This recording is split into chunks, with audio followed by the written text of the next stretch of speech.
Génesis capítulo 8. Aquí el tema es que las lluvias cesan, la tierra se seca y Noé sale del arca. Noé sale del arca, construye un altar y ofrece un sacrificio.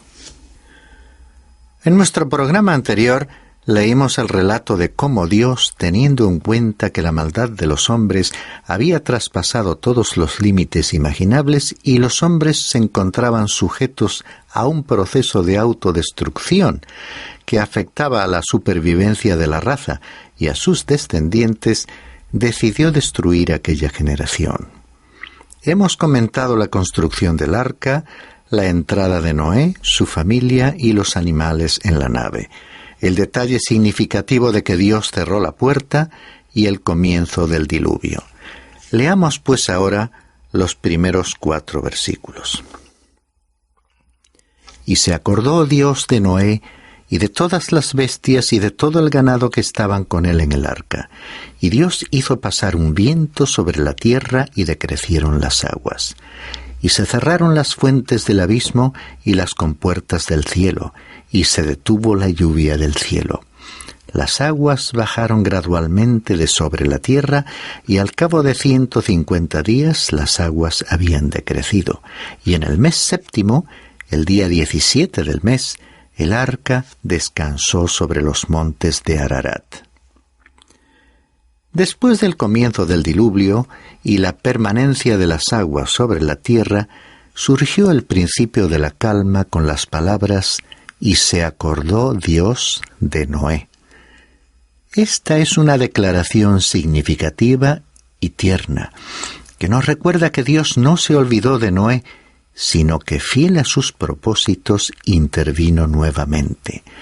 Como consecuencia de ello se nos dice que Dios hizo pasar un viento sobre la tierra y decrecieron las aguas.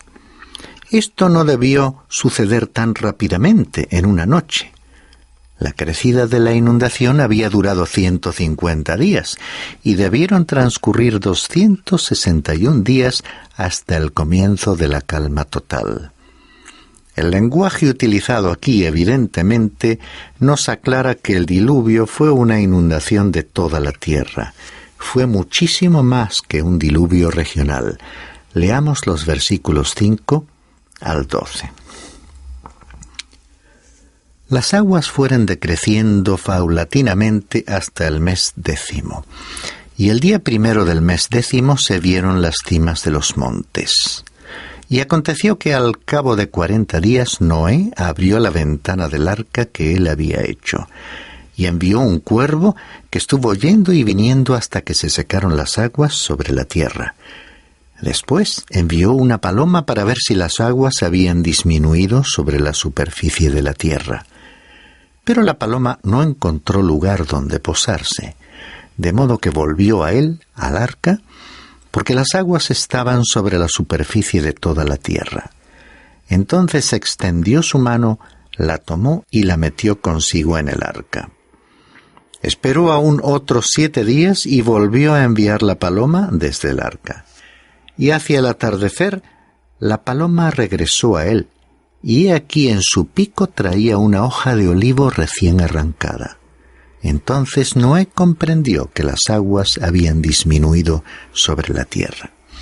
Esperó aún otros 7 días, y envió la paloma, pero ya no volvió más a él.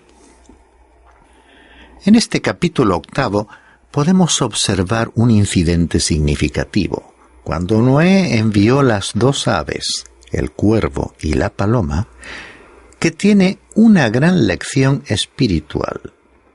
Noé envió un cuervo que estuvo yendo y viniendo hasta que finalmente no regresó. Pero la paloma regresó al arca y luego, al venir por última vez, incluso trajo una planta verde, una hoja de olivo. Ignoro por qué la paloma y la hoja de olivo han sido considerados como un símbolo de la paz, y no creo que ese sea exactamente el mensaje expresado por el segundo regreso de la paloma.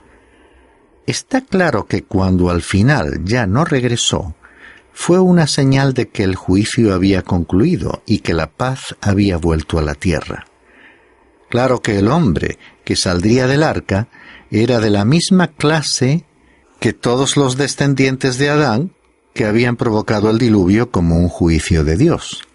Vamos a comprobar que en los tiempos posteriores al diluvio no hubo mucho progreso en el ser humano. En realidad, no hubo progreso en absoluto. Y ahora diré algo con respecto a la lección espiritual. Noé envió el cuervo y éste no regresó. ¿Por qué? El cuervo come carroña y había mucha carne de animales muertos flotando sobre la superficie del agua. Podemos imaginarlo poniéndose al día al comer con voracidad. El cuervo, incidentalmente, y como veremos al estudiar ciertas reglas dietéticas en el libro del Levítico, sería considerado por las reglas dietéticas del futuro pueblo de Dios como una ave inmunda. Y la paloma sería incluida en el citado libro en la lista de aves limpias. En este punto recordamos que Noé había introducido en el arca tanto animales limpios como inmundos. En este incidente, al finalizar el diluvio, observamos que la paloma regresó con cierta información, ya que era una paloma mensajera. Trajo evidencias de que la tierra estaba apareciendo. La tercera vez que fue enviada ya no regresó, y Noé supo que las aguas del juicio se habían retirado. He dicho en un programa anterior que todas las grandes verdades de la Biblia tienen su origen en el libro del Génesis. En el Nuevo Testamento se nos enseña que el creyente tiene dos naturalezas, la vieja y la nueva. Al respecto, el apóstol Pablo declara en su segunda carta a los Corintios, capítulo 5, versículo 17. De modo que si alguno está en Cristo, nueva criatura es. Las cosas viejas pasaron, he aquí son hechas nuevas. Lo limpio y lo impuro se encuentran juntos. Si tú eres un creyente, tú y yo, como tales, tenemos estas dos naturalezas. Como lo expresa el Evangelio según Juan en el capítulo 3, versículo 6, cuando nuestro Señor dijo: lo que es nacido de la carne, carne es, y lo que es nacido del Espíritu, Espíritu es. Y el apóstol Pablo en su carta a los Romanos, en el capítulo 7 y versículo 18, dice lo siguiente: porque yo sé que en mí, es decir, en mi carne, no habita nada bueno, porque el querer está presente en mí, pero el hacer el bien no. El apóstol habló de una lucha entre estas dos naturalezas. También hoy en día hay una lucha entre la naturaleza nueva y la vieja que coexisten en la persona del creyente. El cuervo salió hacia un mundo juzgado y se encontró con un verdadero banquete de animales muertos, porque eran su medio de vida. Por eso, incansablemente iba y venía. Permíteme decirte que constituye una figura de la vieja naturaleza, que es como el cuervo.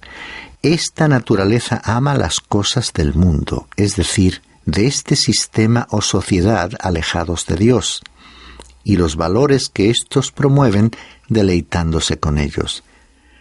Esto no provee una excusa para el cristiano, que no debe vivir controlado por esa naturaleza vieja. La paloma salió también hacia un mundo juzgado. En contraste con el cuervo, ella no encontró descanso, satisfacción o un motivo para quedarse y regresó al arca. La paloma representa al cristiano en el mundo. Se ha dicho que la cuestión de lo que está bien y lo que está mal es relativa.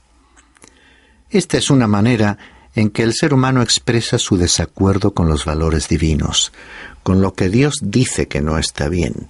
La Biblia es categórica. Lo que Dios dice que está mal, está mal.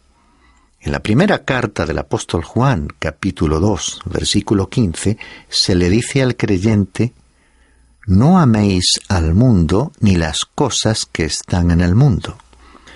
Tú y yo estamos viviendo actualmente en un mundo juzgado.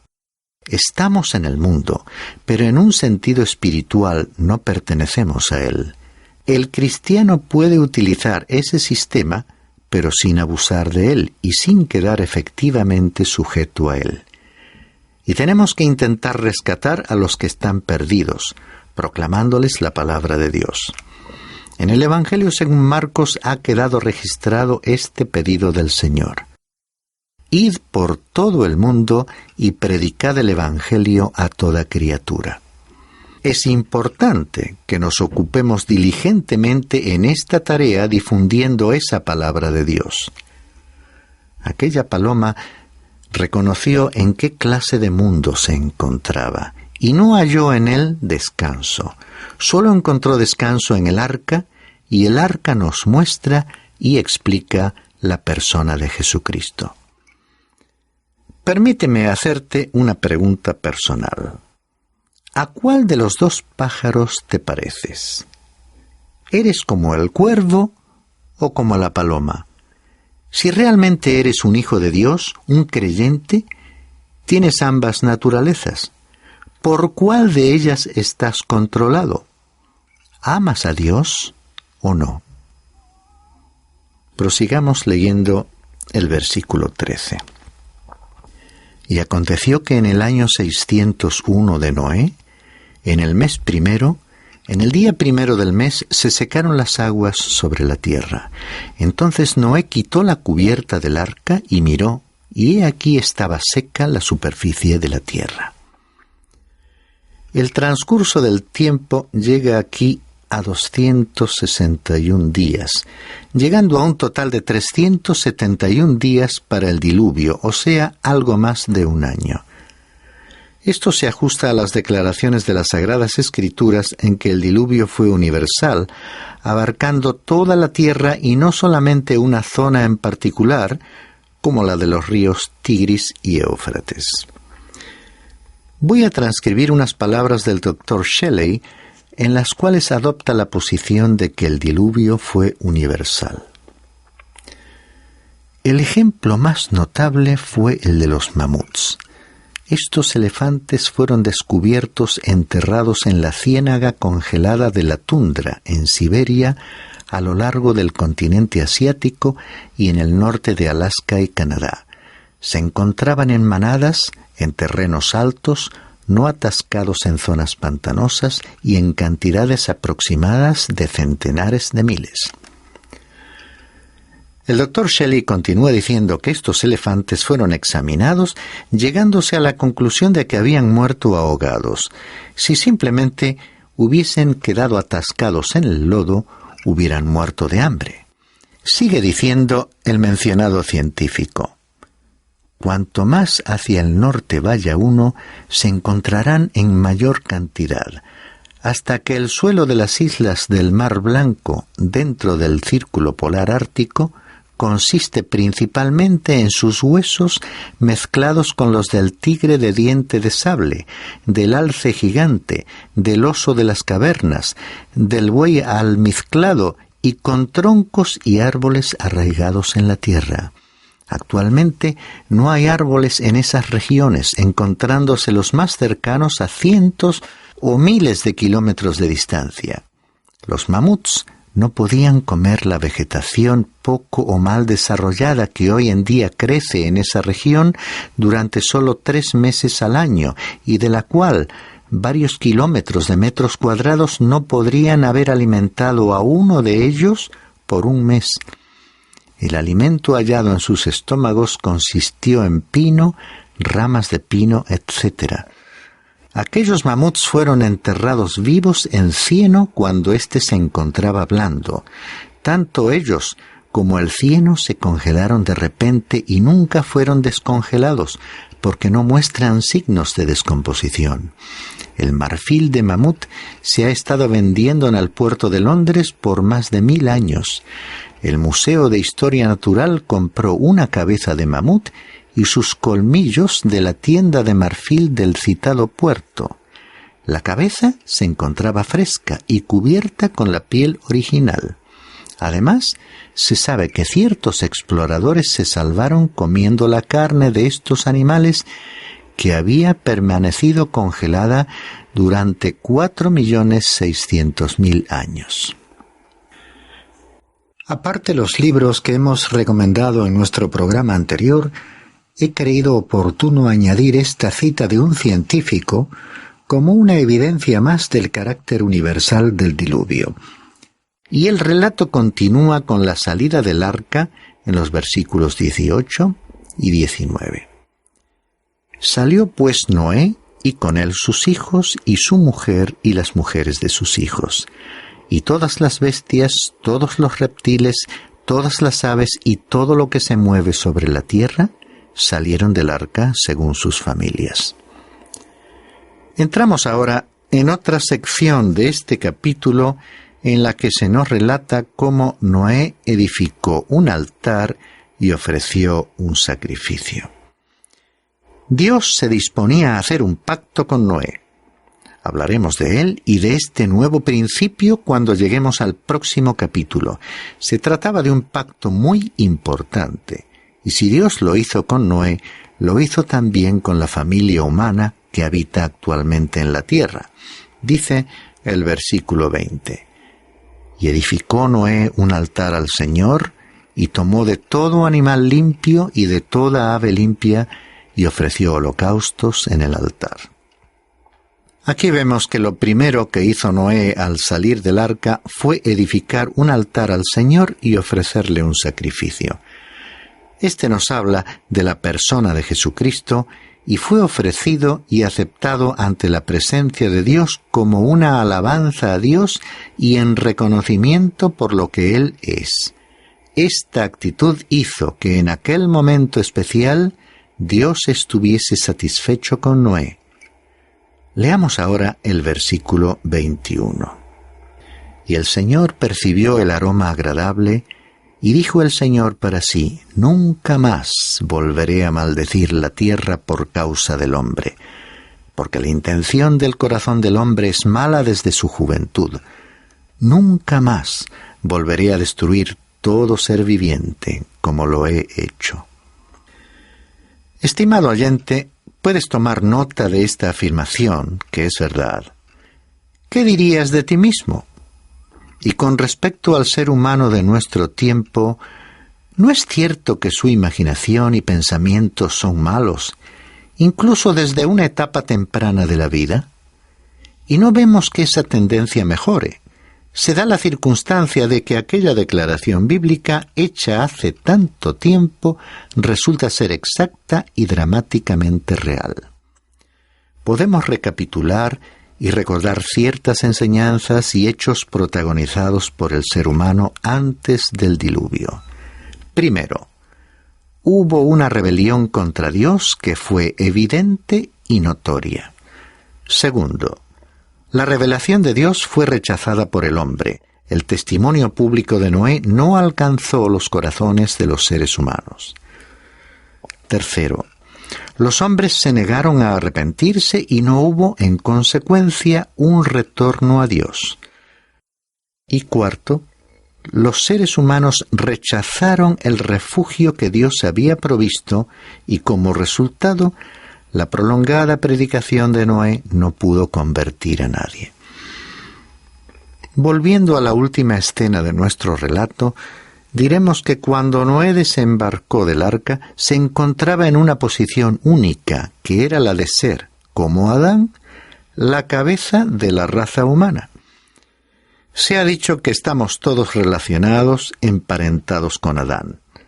Pero sería más preciso decir que tenemos un parentesco más cercano que aquel, porque nosotros estamos en cierto sentido relacionados con Noé. Él es nuestro padre, nuestro antepasado. Leamos, para terminar nuestro programa de hoy, las últimas palabras de este capítulo 8 en el versículo 22. Mientras la tierra permanezca, la siembra y la siega, el frío y el calor, el verano y el invierno, el día y la noche, nunca cesarán. Sería deseable que al meditar en esta solemne declaración y al observar la gracia de Dios permitiendo al hombre cultivar la tierra, obteniendo su fruto para poder vivir, la llegada de las estaciones con sus cambios climáticos y la sucesión incesante de los días y las noches, podamos percibir el amor y la fidelidad de Dios, y que Él está tratando de decirnos algo.